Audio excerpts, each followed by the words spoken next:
Welcome back. I've got Drew Norton on the line. Drew, how are you today? I am doing fantastic, Michael. It's good to be with you. Good to be with you again. We just love our conversations and really want to have you share with the audience the story. We got a really good one today. Not that the others aren't. I don't want to say that the others aren't, but this one hits home for a lot of people. So why don't you share a little bit about you, and then we'll jump in the conversation. Yeah, so I am the everyday sales leader. I've spent the last 15 years leading and building sales teams. Work a lot now with business owners that are trying to build out their own sales teams. I believe sales is life; that it's freedom, it's noble, and I've I've just really leaned into the idea that hey, sales can help you get everything that you want, and then leadership's a big part of that as well. And we have the Everyday Leader podcast. It was great having you on that. Probably been about a month or so now, maybe a little longer, Michael. But yeah, excited to be with you today and talk to your listeners. I love your approach on sales. Organization that published a few of my books, basically you would say, sales is serving. You're serving Yeah, people and you're serving yourself help as well because you get the ability to dream and do the things you want to do, and sales gives you that flexibility. Uh, there's really no limits. You can grow as big as you want once you can connect with people and find out what they need or help them figure out what they need. Because a lot of people, I know you've run into this a lot of people really don't know what they need. They know they need something, but they're not sure what. So, doing that forensic activity in many cases for people to help them kind of flush out, what is, what's something they need.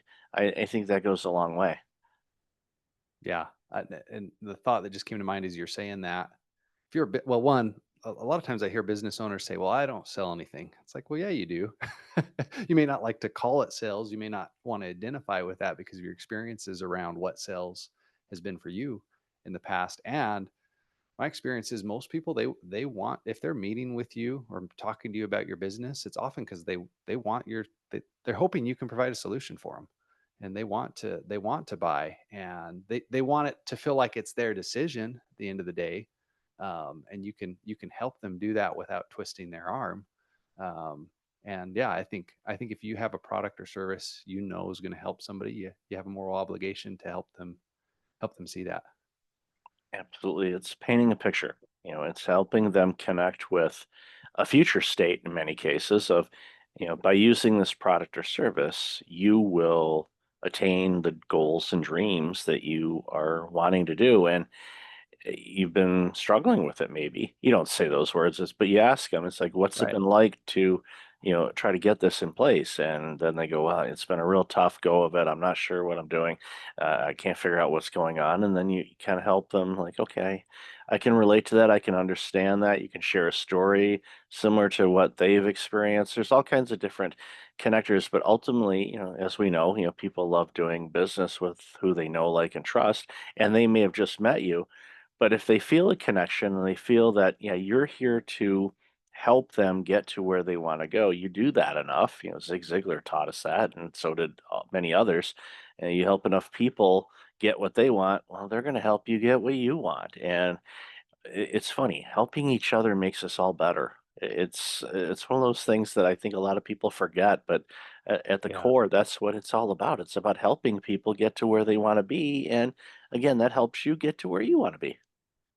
Yeah, no, I love that, Michael. I think some it's just reframing the way they view sales. In fact, I heard a guy say once, was on a call, and he said when he thinks of sales in his mind, it's a four-letter word.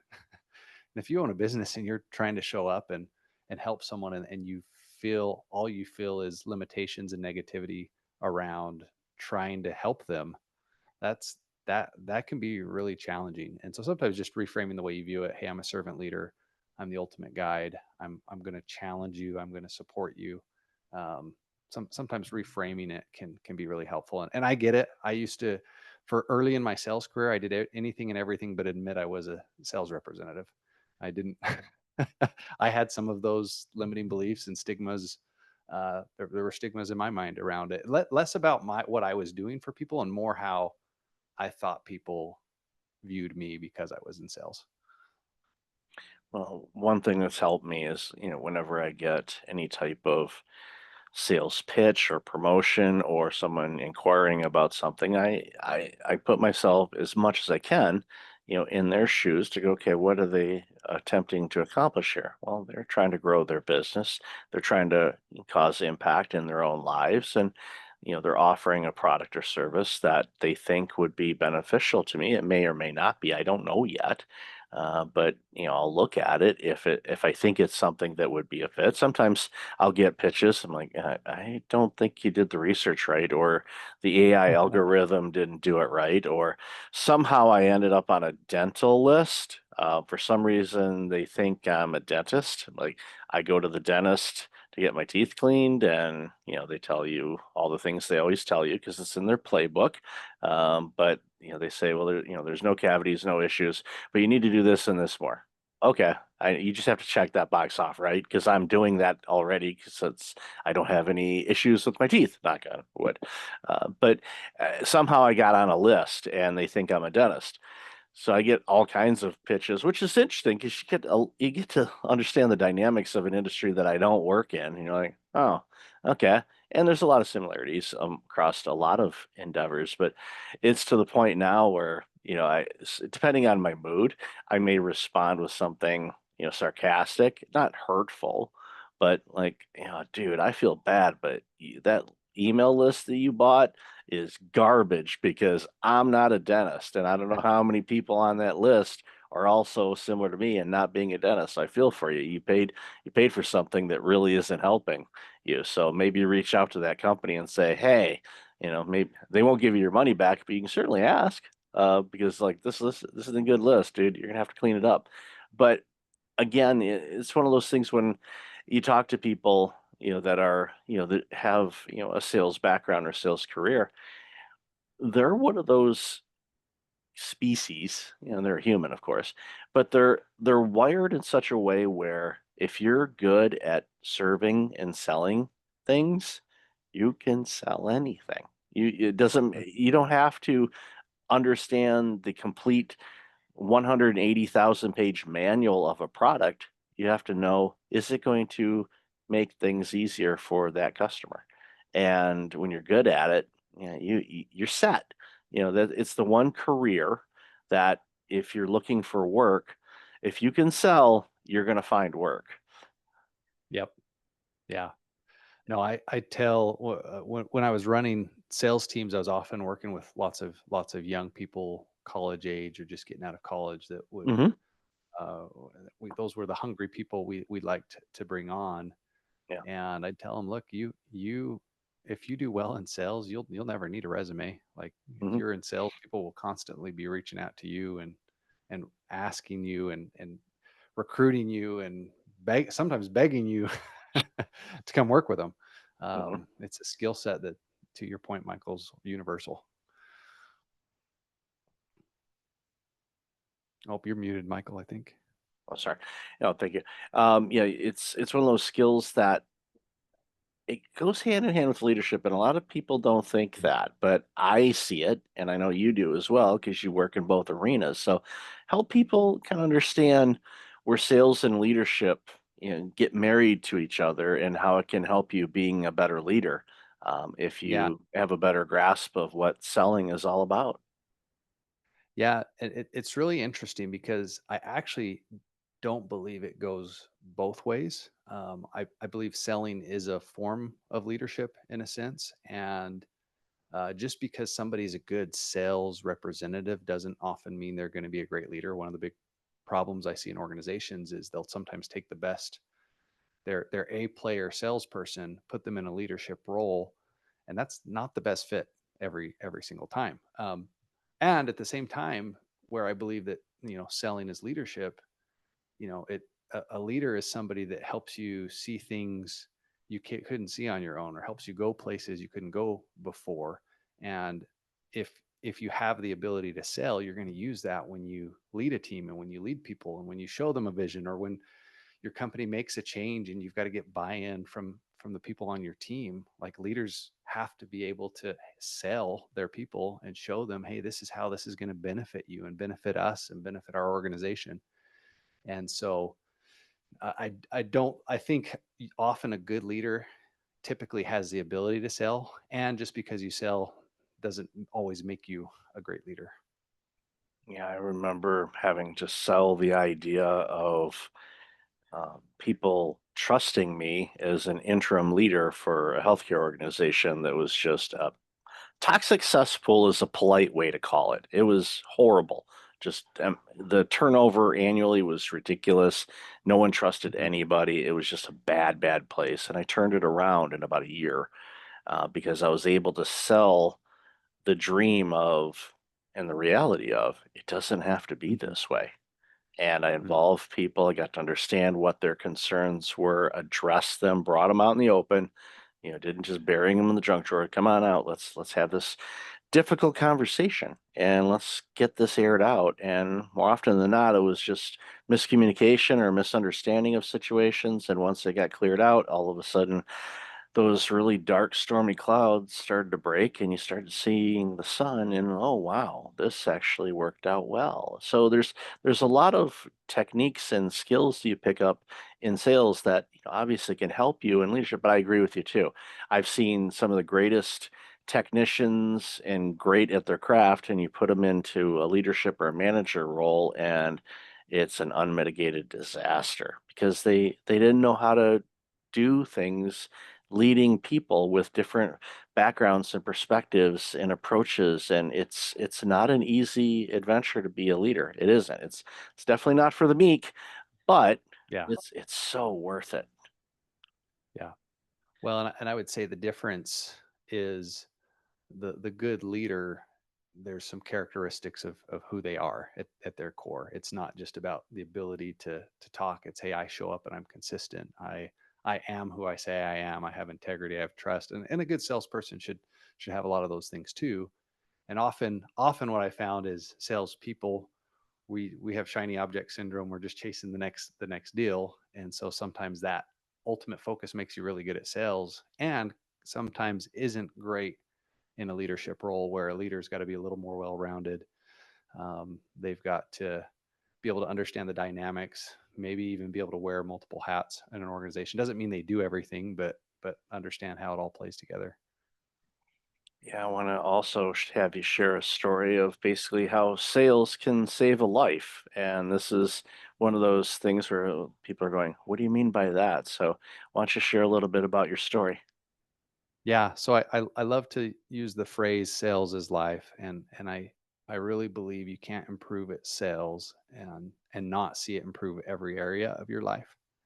And so, um, this was probably 6 years ago. I had made it was in the middle of a career change, and went from leading one sales team to starting a new venture with another. And at this point, I was kind of starting to level myself up too. I walked away from something really good into this new opportunity, and it was like, hey, I've got to crush this. A lot of it was based off my performance, so I doubled down and decided, hey, I'm gonna start investing more in myself and buying courses and studying sales at a deeper level than I had in several years, even though I'd been in sales a long time. Um, and so I worked a couple hours out of market from my home. I had an apartment I'd stay at. Was usually gone from the house 5, 6 days a week, and my family would sometimes come up with me. And one day after I got done selling, I reached out to my wife and said, "Hey, I'm going to be to our apartment soon. Let's get the kids ready. Let's head home." So as I'm pulling into the apartment building, I hear sirens and see ambulances kind of coming the opposite way I've already pulled in. When I open the door to our apartment, um, I immediately just my stomach drops to the floor. My wife, she was in tears, kneeling over our 6-month-old son at the time. He was wheezing. I could tell something was off, and it kind of hit me. Hey, those sirens are for us. Moments later, paramedics were rushing in the door. Kind of felt like I got pushed out of the way, rightfully so. And next thing I know, my wife and our 6-month son are loaded up in an ambulance, headed to the hospital, to try and figure out what was wrong. My wife, when she got off the phone with me, she went into the pack and play in his room and when she picked him up, he was face down, limp and gray, and wasn't breathing. She and honestly, no mother should have to experience that.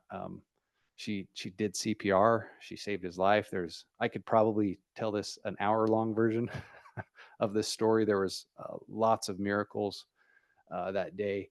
Um, Ultimately, they ran a lot of tests. He was misdiagnosed with a heart condition for about 2 months. We thought he had a fatal condition that could he could drop dead at any moment.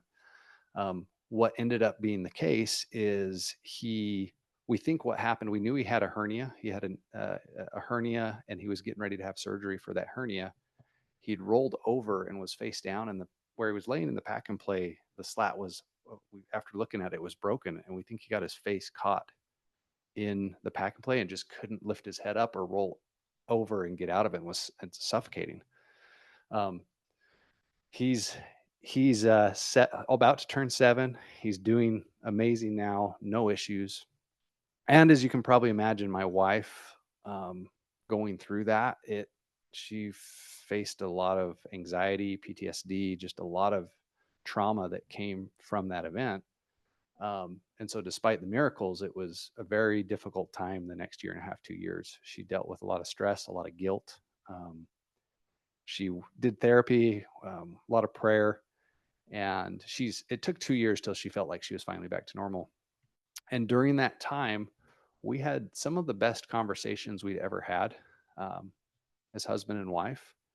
And I kind of recognized, hey, we're having these conversations. I'm helping her talk through the things she's feeling. I'm helping her kind of discover some things about herself. I'm giving her space to talk more, and I'm not doing near as much talking as I used to, and started to realize, hey, all of that sales training I've been doing the last few months has helped me be a better husband and a better communicator. And I don't believe I'm the one that healed my wife. I'm not saying that.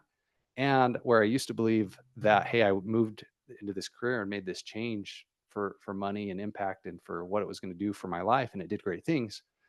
I also believe I wasn't the husband she needed 6 months earlier, and I felt like, hey, God pushed me to make that move in my life to prepare me to be who she needed me to be at that time. And so that's why I say sales is life, because it's made me a better husband, a better father.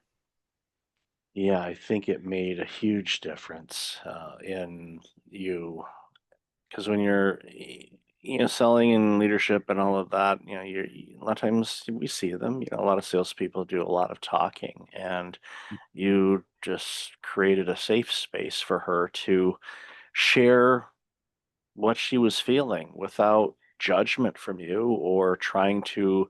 And this is a common thing that many of us dads try to do, is we try to fix the situation. Yeah, and guilty.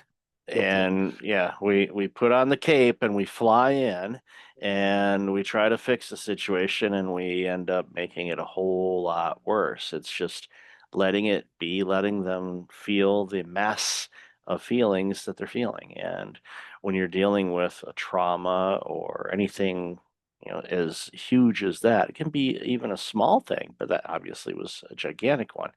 Um, I'm thankful that she had the courage to seek guidance and help and therapy to work through it, because yeah, the thought of that situation, and thankfully it turned out Yeah, okay. And you've got a growing boy. 7 to 16 goes really fast, by the way, I'm warning you now.